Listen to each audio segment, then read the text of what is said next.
Good afternoon. My name is Kitty Barringer. I work for the Brain Injury Association, and I am in the Triad office in Winston-Salem, North Carolina. Thank you for joining me today at Follow the Turtle, Educate Yourself. Today, our topic is going to be about neuroplasticity, and I'm going to show you a picture of this. And so you'll know what I'm talking about. It is actually, you see the red spots, and that's where our brain transfer information. And sometimes they are torn apart in brain injury, and sometimes they're just merely injured. So it's the red parts that sometimes get disconnected. And that's what I'm going to be talking about today. So I just wanted you to see that picture. So now I'm going to tell you, now that you've seen it, neuroplasticity in general is when the nerves connect, the axons, and they give information. And they're either twisted or torn apart or injured farther down back in the back of the line. So neuroplasticity, what is neuroplasticity? Well, we have really cool brains. Our brains are able to create new pathways and to transfer information to various parts of our body. And it is usually through therapy that creates this neuroplasticity. Neuroplasticity occurs all throughout our lives, even before we're born and until we die. It is our body, our brains restructuring our brain to accommodate whatever's going on around us. And if it's a long time that it's going over and over, then it becomes a habit for us. So plasticity is a natural occurrence, and it's throughout our entire life.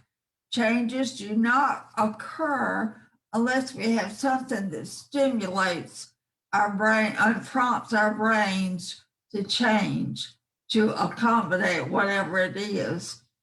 And even after a brain injury, the brain changes by setting up new connections that carry the messages around to our body. And it's very important in the recovery after a brain injury. So the easiest way I can describe neuroplasticity, you know how a road is really messed up with potholes, or asphalt is broken and or washed away or something like that. And the men usually will put detour signs around it, or they'll try to fix whatever the injury is in the road. Well, neuroplasticity is similar to that. And therapy helps our brain to build roadways around the injured part of our brain, so that we're kind of get into taking a detour, and we do this over and over until we have a new road to go on, and our brains change and do things like that. This is very helpful to us, and this is why therapy is so important. You are helping to accomplish your own recovery. So this should give you a sense of ownership in your own recovery. And it's not going to be a fast recovery. It's slower than you want it to be. Believe me, I know. But it does eventually happen. So you can have some control over your recovery by learning these new ways for your brain to adapt and change to your new type of life. And I've told you that this begins really when you have a brain injury, it begins with therapy, and rehab sets it in motion. So it usually starts when you come to the hospital, and then it progresses throughout different stages of your hospital stay, and then your rehab, and then your outpatient therapy, and then you're on your own. And I'm going to tell you a little bit about me, how it was for me. My neuroplasticity started when I was in a coma. And it began with the physical therapies because cognitively I just was not there. So they exercise muscles and fingers and hands and use braces and things to keep my foot and my hand in the proper correct posture, so that when I did come to, that I would not have to relearn something else. I could just learn what they needed me to learn to get to do what I needed to do. I had this every day. This therapy was every day, and it seemed like forever. And I even had it when I went home. But after I graduated from the different types of therapy, it was up to me to keep going with it, to keep continuing using my hand or holding my foot a certain way. For instance, one time I had to wear a brace and put my heel down first rather than my toe first. So it was to retrain my brain of how to walk with my heel down first. So that's just an example. And now I'm going to tell you some things that you can do with to help neuroplasticity work for you. And one of the most important things is to use it and improve it. Not use it or lose it. Use it and improve it. And just keep doing that. The skills you practice get better and better and better. And one of the things you can do is to be specific, not just think your whole body can rejuvenate right quickly. We've got to practice the exact things that we want to improve. So, for instance, it was me, I thought I'd be able to get back and play the piano. And I think if I had kept going and practicing with my hands and my fingers, I would have been able to accomplish it.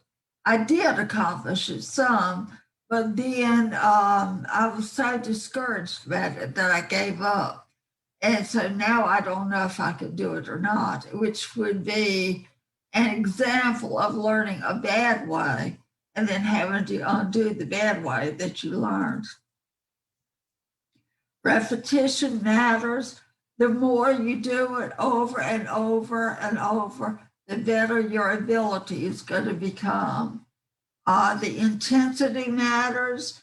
The more repetitions you do in a shorter amount of time are necessary for creating new connections. Time matters. Beginning early is usually better than beginning late. The importance of it matters. It depends on how important it is to you. And that's what I'm trying to clue you in on today, that this is a very important thing and you have control of it. And even if you can't do it, use the hand or that does do okay, and let it help the other one. If you can't do it, I had to do that with my right hand helping my left hand, for instance. Age matters. Younger brains tend to adjust quicker than older brains, but the takeaway here is it doesn't matter what age you are, any age you can improve. So my encouragement to you is to be diligent. Remember, our friend the turtle won the race. He was slow, but he won the race. Also remember that forward is forward, slow or fast. Forward is progress. It doesn't matter. So I hope that has helped you, and I hope you know that you have some control in your recovery, and that will help you gain courage and endurance for yourself. So now I'm going to tell you that I work for the Brain Injury Association of North Carolina.